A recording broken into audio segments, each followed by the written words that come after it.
tubanze dusenga mbere yuko amateraniro atangira.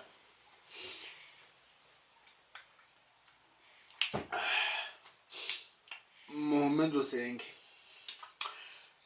Uwiteka umwami Mana yacu, turagushimira turaguhimbaje ko waturinze tukaba tugeze mu materaniro amahoro, ukaba wadushoboje ukaduha amafaranga yo kugura mega. Urabona ibintu biragoye, ariko wakoze cyane kugira ngo tuze tuvuga izina ryawe n'ibikorwa ryawe. Ibikorwa byawe rero nibyo biduhagarikishije ahangaha. Dufashe tubivuge bisoze amahoro, kandi ukomeza no kutwongerera ngo tubone amafaranga yo kugura megabyte. Amena.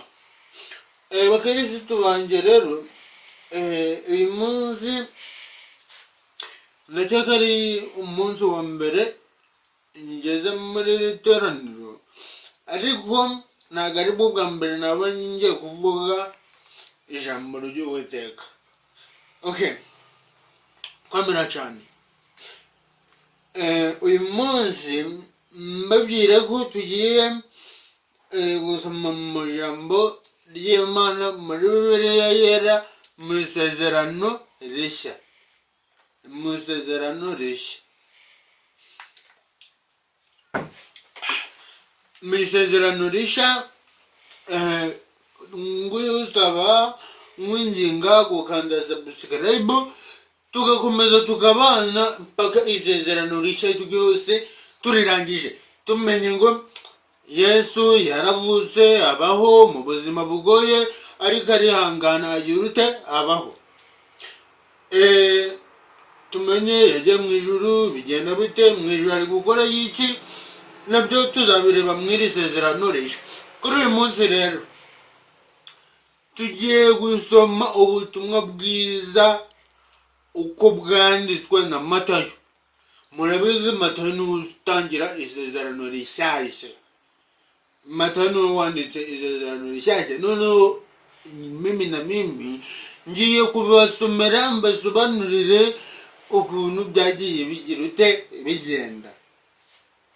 Nk'uko muri kubona hano ngaha, abantu mutazi Ikinyarwanda musome English. This is English there on English. Yes. One step. Igice cya mbere. Igice cya mbere kuri Matayo, igice cya mbere umurongo wa mbere no tugiye gutangirira paka tugisoje igice cya mbere, gutyo tugenda dusobanukirwa. Igice cya mbere uko cyanditswe na Matayo, umurongo wa mbere.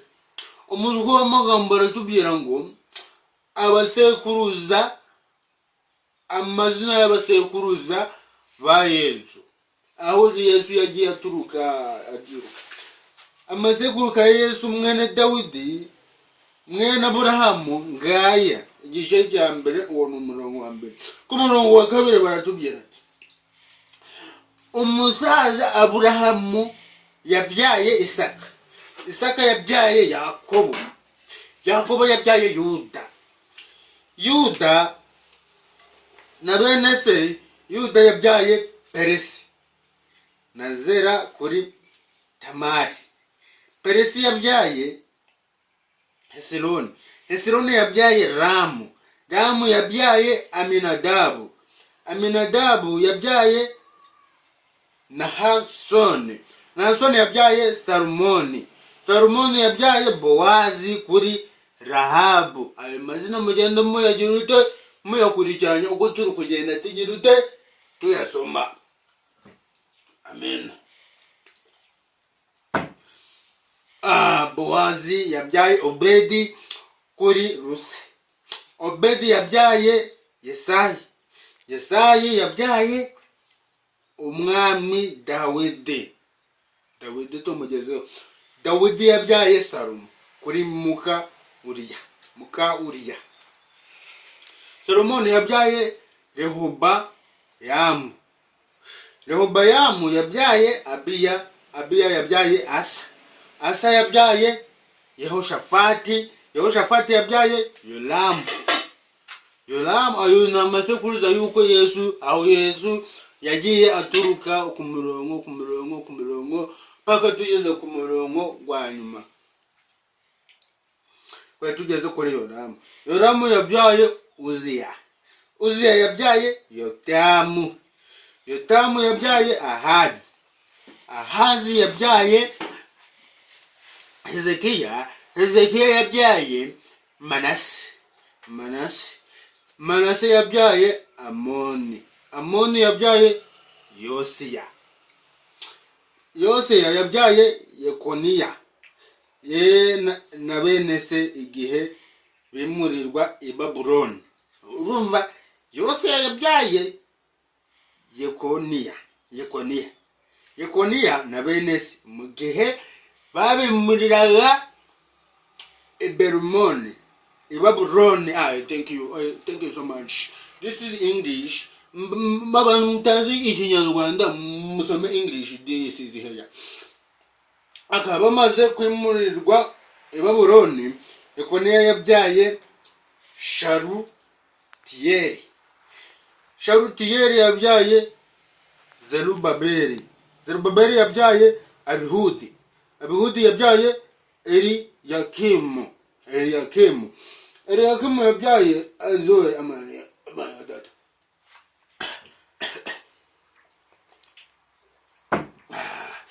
Azori yabyaye Sadoki.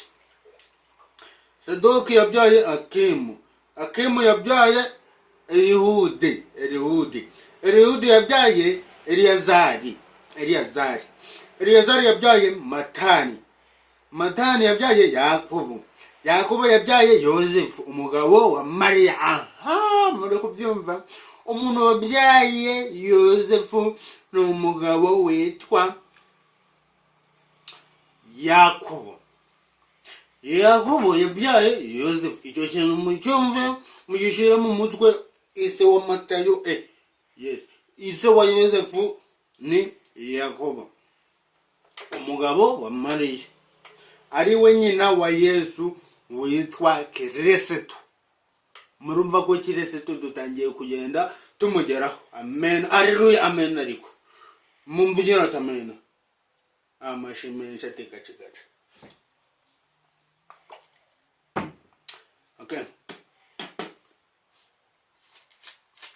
Okay, murabona ko page imwe tuyimaze. Nuko basekuruza bose uhereye kuri Aburahamu ukageza kuri Dawidi ni 14. Abona basekuruza baki ba Yesu. Uhereye kuri Aburahamu ukageza kuri Dawidi na basekuruza 14. Kandi uhereye kuri Dawidi ukageza igihe bimurirwaga i Babuloni ni 14 nabo. Kandi uhereye icyo gihe bimurirwaga i Babuloni ukageza kuri Kristo ni 14. Murabyumva neza, n'abantu 14. Murumva ko abasekuruza amazina yabo turayamenye. N'abantu kuva kuri Aburahamu kugera kuri Dawidi 14. Kuva kuri Dawidi kugera igihe bimurirwaga i Babuloni 14. Kuva igihe bimurirwaga i Babuloni kugera kuri Yesu Kristo nabo ni 14. Tugeze ku gika cya kangahe cya kabiri. Turacyari kuri Matayo igihe cya mbere. Tugeze ku murongo wa 18 aho umutwe w'amagambo tubwira ngo kuvuka kwa Yesu Kristo. Muvuga ati amen. Kuvuga kwa Yesu kwagenze gutya. Nyina Mariya yari yarasabye na Yosefu, ariko yari ataramurongora. Babona afite inda y'umwuka wera. Umugabo we Yosefu kuko yari umukiranutsi kandi adashaka kumukoza isoni ku mugaragaro, yigira inama yo kumubenga rwihishwa. Nawe yarashaka gukoza Mariya isoni kubera ko yari yaratwaye inda itariye kandi ari we wari waramusabye. yanga kugira ute kumuteza isoni. Umva uko yabigenje, ashaka kugira ute kumubengukwa bwihishwa. Ubwo nuko umwanga nyine akibitekerezaho, marayika w'umwami Imana amubonekera mu nzozi ati, Yozefu mwene Dawidi, witinya kurongora umugeni wawe Mariya, kuko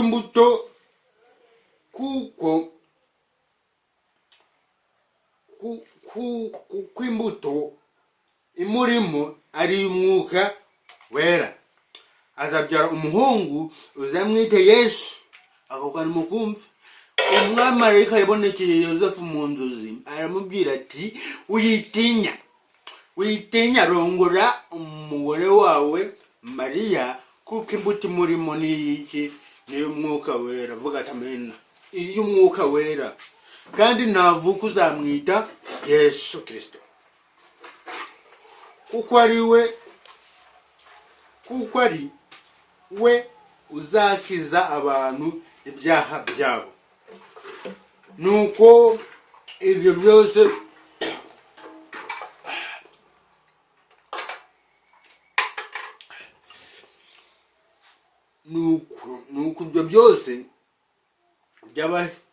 byabereye kugira ngo iby'umwami Imana yavugiye mu kanwa k'umuhanuzi bisohore, ngo dore umwari azasama inda, kandi azabyara umuhungu, azitwa Emmanuel. Risobanura ngo Imana iri kumwe natwe. Iryo jambo muryumve.